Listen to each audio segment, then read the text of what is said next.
ಇನ್ನು ಕೇರಳದಲ್ಲಿ ಮುಖ್ಯಮಂತ್ರಿ ಯಾರಾಗ್ತಾರೆ ಅನ್ನುವಂಥದ್ದು ವಿ ಡಿ ಸತೀಶ್ ಅವರ ಹೆಸರು ಮುಂಚೂಣಿಯಲ್ಲಿದೆ. ಜೊತೆಗೆ ರಮೇಶ್ ಚೆನ್ನಿತ್ತಲಾ ಅವರ ಹೆಸರು ಕೂಡ ಚಲಾವಣೆಯಲ್ಲಿದೆ. ಆದರೆ ಈಗ ಬಂದಿರುವಂಥ ಮಾಹಿತಿ ಪ್ರಕಾರ ಕೆ ಸಿ ವೇಣುಗೋಪಾಲ್ ಅವರ ಹೆಸರು ಕೂಡ ಇದೆ. ಇಂದಿನಿಂದ ಇತ್ತು, ಪ್ರಶ್ನೆ ಬೇರೆ. ಆದರೆ ಬೇಡ ವಿ ಡಿ ಸತೀಶನ್ ಅವರ ನೇತೃತ್ವದಲ್ಲೇ ನಡೆದಿರುವಂಥ ಚುನಾವಣೆ, ಹೀಗಾಗಿ ಅವ್ರಿಗೆ ಕೊಡೋಣ, ಅವ್ರಿಗಿಲ್ಲ ಅಂದರೆ ರಮೇಶ್ ಚೆನ್ನಿತ್ತಲಾ ಅವ್ರಿಗೆ ಕೊಡೋಣ ಅನ್ನುವಂಥ ಮಾತಿತ್ತು. ಆದರೆ ಈಗ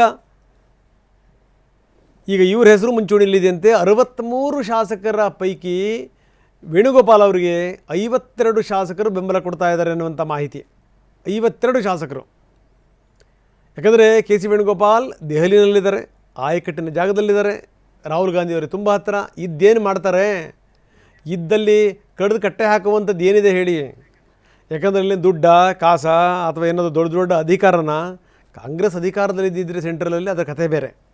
ಈಗೇನು ಮಾಡಬೇಕು ಅವರು? ಈಗ ಹಿರಿಯ ಖರ್ಗೆ ಅವರು, ಮಲ್ಲಿಕಾರ್ಜುನ್ ಖರ್ಗೆ ಅವರು, ಅವರೇ ಒಂದು ಲೆಕ್ಕದಲ್ಲಿ ಏನು ಅಂತಂದರೆ ಎಲ್ಲೋ ಒಂದು ಕಡೆ ಮುಖ್ಯಮಂತ್ರಿ ಆಗಬೇಕು ಅನ್ನುವಂಥ ಮನಸ್ಸಿದೆ. ಅಂಥದ್ರಲ್ಲಿ ಇವರಿನ್ನೂ ಅವ್ರಿಗಿಂತ ವಯಸ್ಸಲ್ಲಿ ಚಿಕ್ಕವರು ಬಿಡ್ತಾರ? ಒಂದು ಅವಕಾಶ ಸಿಕ್ಕರೆ ನೋಡಬೇಕು ಅಂತ ಕಾಯ್ತಾ ಇದ್ದಾರೆ. ನೋಡೋಣ ಏನಾಗ್ಬೋದು ಅಂತ.